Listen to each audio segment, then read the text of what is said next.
right out of the MMA. Does MMA, doesn't do boxing? No, he does box. But not like for sport, just train or what? Like that guy? Strictly MMA or for No. That guy's a boxer. He's I just remembered that Don mentioned it. He's he was the guy who fought.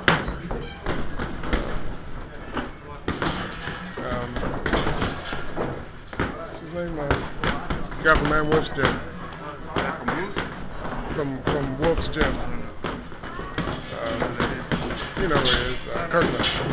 He lost to Kirkland. You know who Kirkland is, right? I don't know. And Wolf. The lady trainer. I don't know, man. It's cooking, girl.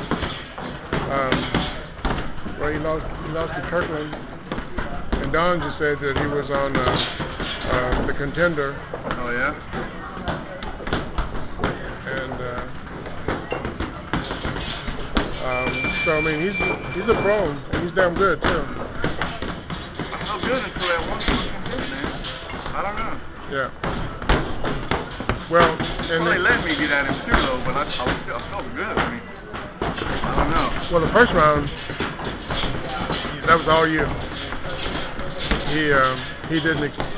In my opinion, I don't think he knew you were that strong for one thing, and he didn't really know how to size you up because he kept coming straight at it.